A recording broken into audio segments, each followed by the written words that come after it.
नमस्कार दोस्तों, आज आप लोग सुनेंगे गंगा स्नान की कहानी। एक समय की बात है। एक बहुत ही कंजूस व्यक्ति था। उस व्यक्ति का नाम दानचंद था। उसके पास धन तो बहुत था, परंतु उसने कभी किसी को दान नहीं किया था। उसने प्रण ले रखा था कि जीवन में कभी किसी को कुछ भी दान नहीं करना है। उसके घर से कुछ किलोमीटर दूर गंगा नदी बहती थी, परंतु वह कभी गंगा स्नान करने नहीं गया, क्योंकि गंगा स्नान करने के बाद पंडे पुजारियों को कुछ दान दक्षिणा देनी होती है। गंगा स्नान के बाद दान करना पड़ेगा, इसी डर से वह कभी गंगा स्नान करने ही नहीं गया। उसकी पत्नी उसे दान पुण्य करने के लिए कहती थी, परंतु वह कहता था, इतनी बड़ी दुनिया में हमारा छोटा सा दान करने से क्या होगा।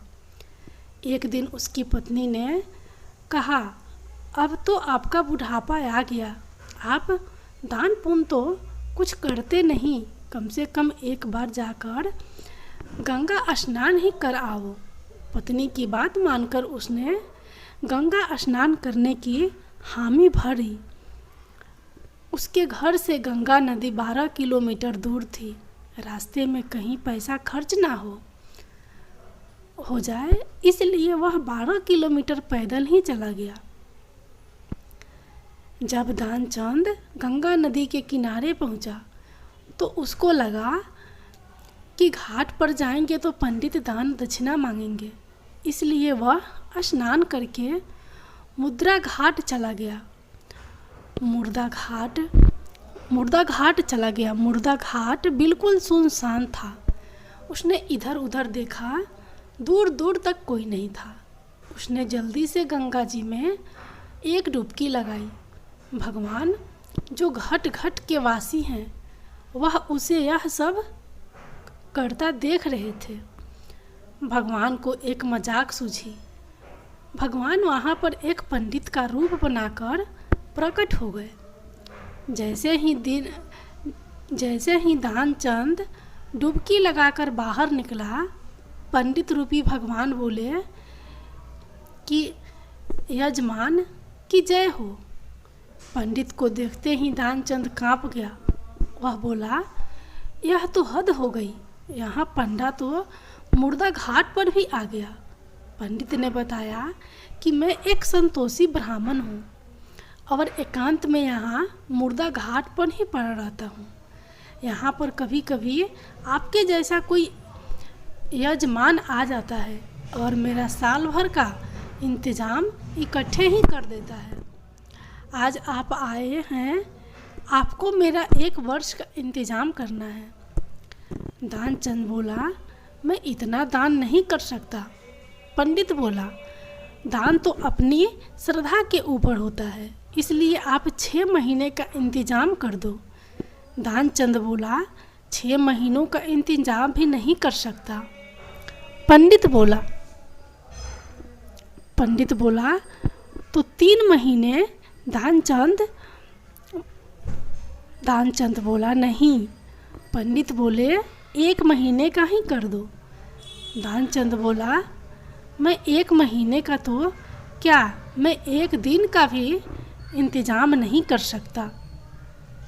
अब पंडित ने कहा, आपको कुछ न कुछ तो दान करनी ही पड़ेगा, नहीं तो हम आपको जल से निकलने नहीं देंगे। थक हार कर दानचंद बोला, 1 आने का दान करूँगा, वह भी उधार। मेरे पास अभी तो कुछ नहीं है, इसलिए मेरे घर आकर 1 आना ले जाना। पंडित ने दानचंद को 1 आना दान करने का संकल्प दिलवा दिया।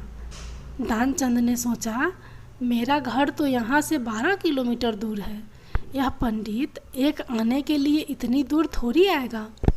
इसलिए वह संकल्प लेकर अपने घर आ गया। घर पहुँचते पहुँचते शाम हो गई थी। वह इतनी दूर चलकर आया था, इसलिए थक गया था। वह सोने ही जा रहा था तभी उसके दरवाजे पर उस पंडित ने दस्तक दी। पंडित बोले, यजमान की जय हो। दानचंद की पत्नी ने दरवाज़ा खोला। वह पंडित को देखकर लौटी और दानचंद से पूछा, क्या किसी पंडित को कुछ देने की कहकर आए हो? दानचंद बोला, हाँ, मैंने एक पंडा को 1 आना देने का संकल्प लिया है। पत्नी बोली, वह पंडित जी आपका 1 आना लेने दरवाजे पर खड़े हैं। दानचंद ने सोचा, वो पंडित 1 आने के लिए इतनी दूर आ गया। दानचंद ने पत्नी से कहा, जाकर उस पंडित से कह दो कि यजमान बीमार है, इसलिए 3-4 दिन बाद आए। पत्नी बोली, 1 आने की ही तो बात है, दे क्यों नहीं देते? दानचंद बोला, मैं किसी को कुछ दान देने वाला, जाकर उससे कह दो कि यजमान बीमार है, इसलिए कुछ दिन बाद आए। पत्नी ने दुखी जैसा मुंह बनाया और पंडित से बोली, महाराज, मेरे पति आज इतनी दूर पैदल चलकर गए थे, इसलिए वे बहुत थक गए हैं और बीमार हैं, इसलिए आप 3-4 दिन बाद आना। पंडित बोला, धन मिले या ना मिले, लेकिन वे हमारे यजमान हैं। यजमान बीमार हैं और पंडा चला जाए, ऐसा नहीं हो सकता। जब तक वह स्वस्थ नहीं हो जाए तब तक हम यहीं रहेंगे। हमारा यहाँ रहने का इंतज़ाम कर दो। हम यहीं पर प्रसाद बनाएंगे और यहीं पर भजन करेंगे और यहीं पर प्रसाद ग्रहण करेंगे। पत्नी लौट कर गई और उसने दानचंद को सारी बात बताई कि वह पंडित कह रहा है, जब तक आप ठीक नहीं हो जाते वह यहीं रहेंगे। आखिर भगवान दानचंद का परीक्षा लेना चाहते थे। पत्नी बोली, इससे तो अच्छा उन्हें 1 आना देकर रवाना कर दो। दानचंद बोला, 1 आना क्या, ऐसे ही आता है। मैं उस पंडित को कुछ नहीं देने वाला। तुम जाकर उस पंडित से कह दो कि यजमान मर गए। ध्यानचंद को योग का अभ्यास था, इसलिए वह सांस रोककर मर गया। पत्नी गई और उसने रोकर पंडित से कहा कि वो मर गए, अब तो जाओ। पंडित बोले, अरे राम राम, यजमान चला गया, जब तक उसका अंतिम संस्कार ना हो जाए तब तक हम कैसे जा सकते हैं? पंडित जी बोले, तुम महिला कहाँ कहाँ भटकती फिरोगी? हम सारे गांव में यजमान के मरने की खबर किए देते हैं। पंडित जी सारे गांव में खबर कर आए कि दानचंद जी मर गए। सारा गांव दानचंद के घर इकट्ठा हो गया, लेकिन दानचंद ऐसा विचित्र आदमी 1 आना बचाने के लिए सांस रोके पड़ा था। गांव के लोगों ने दानचंद को मुर्दा समझ के बांध लिया। अब उसकी पत्नी सही में रोने लगी और रो रो कर बोली, यह मरे नहीं हैं। गांव वाले बोले, बहन, यह तो तुम्हारा मोह है, जाने वाला तो गया, इसलिए धीरज रखो। पत्नी बोली, अरे किस बात का धीरज रखूं, यह मरे ही नहीं हैं। गांव वाले दानचंद को बांधकर अंतिम संस्कार के लिए ले गए।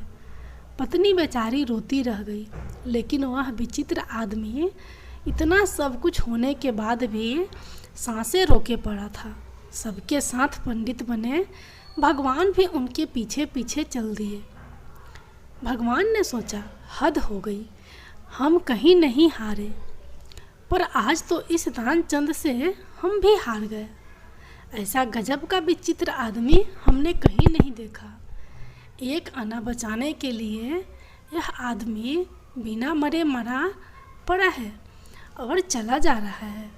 जब दानचंद को लकड़ियों पर रख दिया गया और केवल अग्नि लगनी ही शेष थी, तब पंडित रूपी भगवान बोले कि यह हमारे यजमान थे।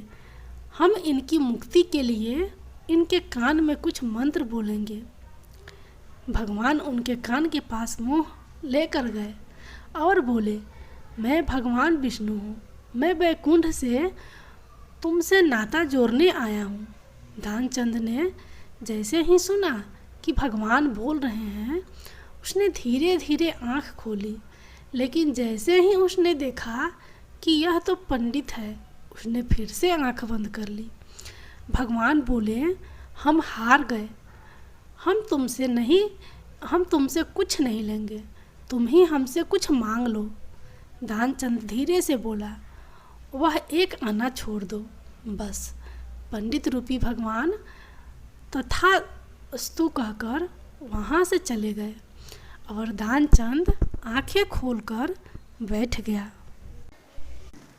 अब आप लोग सुनिए दूसरी कहानी, गंगा का आशीर्वाद। एक बार की बात है, गोनू झा का पुत्र बीमार पड़ गया। गांव के वैद्य की चिकित्सा चली, मगर वह ठीक नहीं हुआ। राज वैद्य से परामर्श लिया गया, मगर व्यर्थ। राजा वैद्य के निदान भी विफल हो गए। गोनू झा और पंडिताइन दोनों अपने पुत्र के स्वास्थ्य की चिंता में निमग्न थे। तभी किसी ने उन्हें घौघौर बाबा से बच्चे को झरवाया लेने की सलाह दी। गोनू झा बुद्धिजीवी थे। टोना टोटका, जंतर मंतर, झाड़ फूंक आदि में उनका विश्वास नहीं था। पंडिताइन मिथिलाचल की अन्य महिलाओं की तरह ही सामान्य संस्कार वालों महिला थी। पूजा पाठ, नियम धर्म पर चलने वाली, साधु संतों का सम्मान करने वाली, एकादशी पूर्णमासी करने वाली, सूर्य को जल दिए बिना एक दाना भी मुंह में नहीं डालती थी। जब घौघौर बाबा से बच्चे की झाड़ फूंक कराने की बात आई तो गोनू झा भना गए और परामर्शदाता को झिझकर दिया। मगर परामर्शदाता की बात पंडिताइन के मन में बैठ गई। वह सोचने लगी कि क्या पता कोई देव लीला ही ना हो। भगवान तरह तरह से अपने भक्तों की परीक्षा लेते हैं। क्या पता घौघौर बाबा के झाड़ने फूकने से ही बच्चा ठीक हो जाए। संयोग को कौन जानता है। उसने गोनू झा को मनाने की कोशिश की, मगर गोनू झा तो गोनू झा थे, भला अपना निर्णय कैसे बदल लेते। उन्होंने बच्चे को दवा दी और पंडिताइन से कहा कि वह इन अंधविश्वासों से दूर रहे। इसी में बच्चे की भलाई है और भविष्य का संरक्षण भी।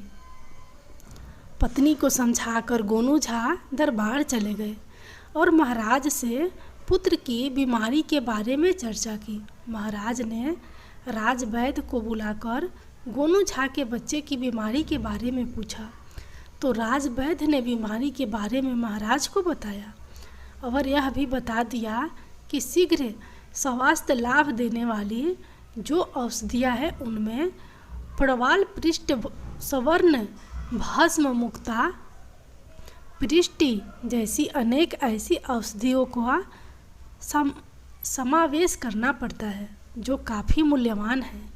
इस औषधि का मूल्य गोनू झा नहीं दे पाएंगे, इसलिए बच्चे को जो दवा दी जा रही है उससे वह ठीक तो हो जाएगा, मगर कुछ हफ्ते लग जाएंगे। महाराज ने राजवैद्य की बात सुनने के बाद राजवैद्य को निर्देश दिया कि वे बच्चे के लिए तीव्र असरकारक औषधि तैयार कर ले तथा औषधि पर आने वाले खर्च का भुगतान राजकोष से करवा ले। गोनू झा के बच्चे के लिए आनन फानन में औषधियाँ तैयार हुई औषधियाँ कैसे दी जाती है, पथ्य अपथ्य आदि का कैसे ध्यान रखना है आदि जानकारी औषधियों के साथ राज वैद्य ने गोनू झा को दे दी। उधर गोनू झा की पत्नी ने सोचा कि गोनू झा तो दरबार गए हैं, शाम कर लौटेंगे, इस बीच क्यों न घौघौर बाबा से परामर्श ले ले। वह चुपके से घर के पिछवाड़े वाली राह से घौघौर बाबा के पास पहुंची।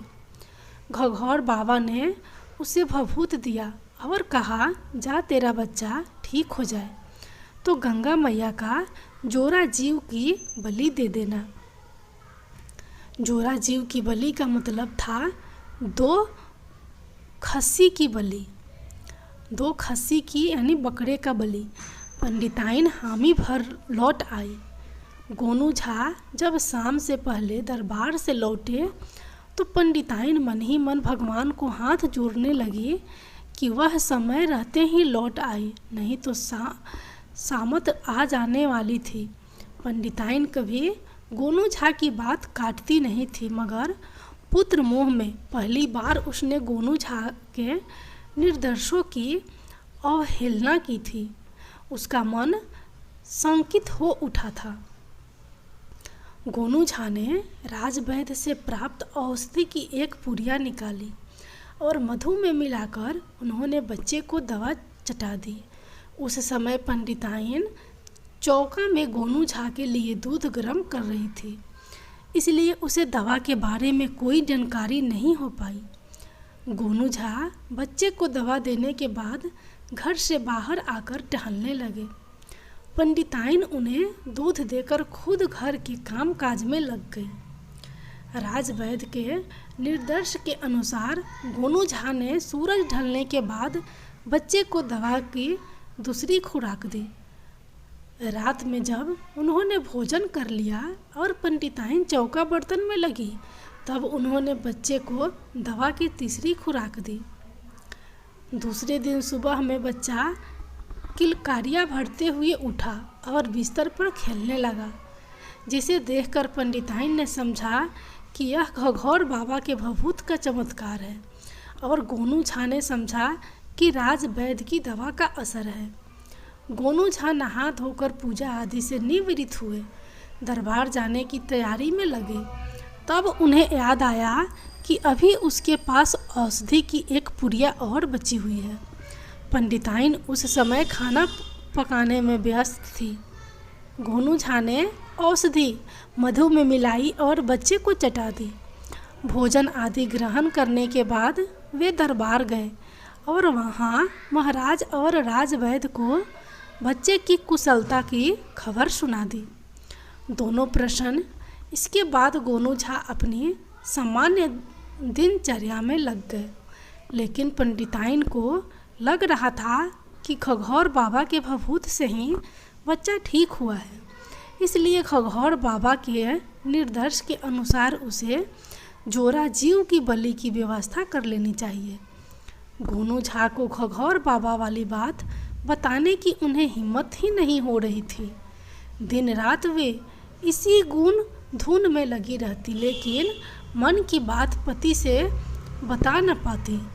एक रात बिस्तर पर अंतरंग क्षणों में जब गोनू झा मनुहार की मुद्रा में थे, तब पंडिताइन अनुनय भरे शब्दों में बोली, पंडित जी, मेरी एक इच्छा है, छोटी सी, यदि पूरी हो जाती तो मेरे मन को राहत मिलती।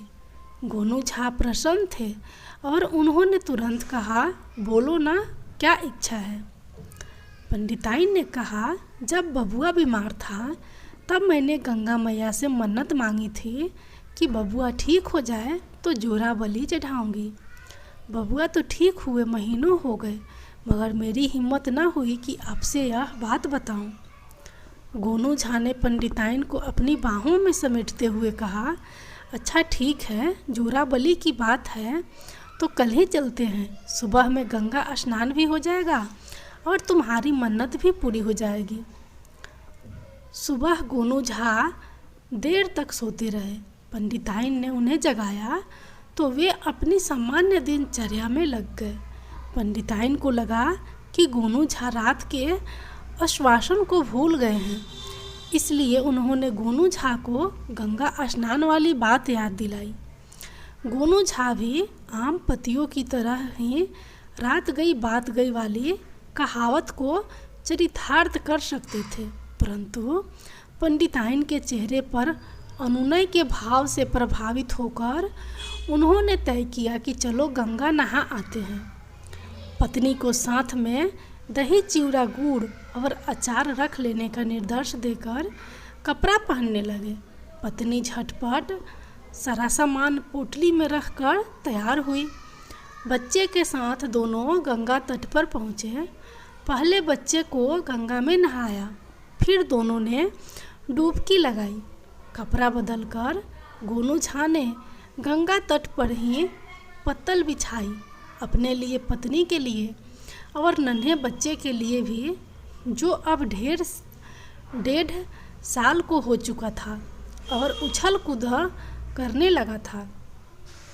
गोनू झा ने हाथ में गुड़ की ढेली लेकर उसे चिवड़ा दही में मिलाने के लिए अंगूठे का दबाव देकर तोड़ना चाहा, लेकिन गुड़ की ढेली छिटक कर पत्तल से बाहर निकल गई। ढेली पर मक्खियाँ भिनभिनाने लगी। पंडिताइन भी भना कर बोलने लगी, क्यों जी भूल गए, गंगा मैया को जोरा बलि देने की बात भूल गए। गोनू झा उस समय गुड़ की ढेली पर बैठी मक्खियों पर काक दृष्टि डाले हुए थे। उन्होंने कहा, कुछ नहीं भूला हूँ, भगवान जा एक छोटा कपड़ा का टुकड़ा निकाल, अभी करता हूँ जोरा जीव की बलि का इंतजाम। पंडिताइन ने उधर मुंह घुमाया ही था कि गोनू झा ने गुड़ की ढेली पर झपटा मारा और बिजली की फुर्ती से उसे अपने पंजे से ढक लिया। पंडिताइन जब कपड़ा लेकर आए तो गोनू झा ने गुड़ की ढेली से चिपकी मक्खियों को कपड़े से निकाल कर रखना शुरू किया। पंखों में दही से गिला हुआ गुड़ लग जाने के कारण मक्खियाँ उड़ न पा रही थी। पूरी 10 मक्खियाँ ऐसे ही थी, जीवित थी। गोनू झा ने कपड़े के चारों किनारों को सावधानीपूर्वक पकड़ा और सिरों को मिलाकर अटका दिया, जिससे मक्खियाँ कपड़े के अधर में जा लटकी। गोनू झा उस कपड़े के साथ गंगा तट पर पहुँचे और श्रद्धापूर्वक उसे जल में प्रवाहित कर हाथ जोड़कर प्रार्थना करने लगे। हे मैया, मेरी पत्नी ने आपको जोरा जीव की बलि देने की मन्नत मांगी थी। मैं मूढ़ प्राणी हूँ, उनकी मन्नत उतारने में देरी कर दी। मुझे अज्ञानी समझकर क्षमा करना। मैं जोरा जीव की बलि की मन्नत 5 जोरा जीव की बलि देकर पूरी कर रहा हूँ। इसमें से पूरी कर रहा हूँ। इसमें से एक जोरा जीव बच्चे की भविष्य में समृद्धि प्रदान करने के लिए, एक जोरा जीवन समृद्धि के लिए और एक जोरा जीव हमारे दाम्पत्य जीवन को सुखमय बनाए रखने के लिए तुम्हें भेंट है। कृपया स्वीकार करो माता। गोनू झा जब अपने दोनों हाथ जोड़े यह प्रार्थना कर रहे थे, तभी गंगा की लहरों में अचानक हलचल सी मची और पंडिताइन ने देखा कि लहरों से गंगा माँ निकल आई और गोनू झा से कहा, पुत्र गोनू, मैं तुमसे प्रसन्न हूँ। तुमने मन्नत भी पूरी कर दी और किसी निरीह प्राणी का वध भी नहीं किया। तुमने जो कुछ भी मांगा है वह तुम्हें मिलेगा। इतना कहकर माँ गंगा अंतर्धान हो गई। गोनू झा की पत्नी की तनिद्रा भंग हुई। उस समय भी गोनू झा आंखें बंद किए दोनों हाथ जोड़ प्रार्थना की मुद्रा में खड़े थे। उनके चेहरे पर एक तेज था जिसे पंडिताइन पहली बार देख रही थी। अपने पति के इस रूप से पंडिताइन श्रद्धानंद हो गई और आकर अपने पति का चरण स्पर्श करने लगी। चरण स्पर्श से गोलू झा का ध्यान भंग हुआ। उन्होंने अपनी पत्नी को चरणों में झुका देख प्यार से उसका कंधा पकड़कर उठाया और बोले, लो तेरी मन्नत पूरी हो गई। भगवान जा, अब बबुआ को लेकर आ, कब से चिवड़ा दही सना हुआ है। गंगा मैया की जय।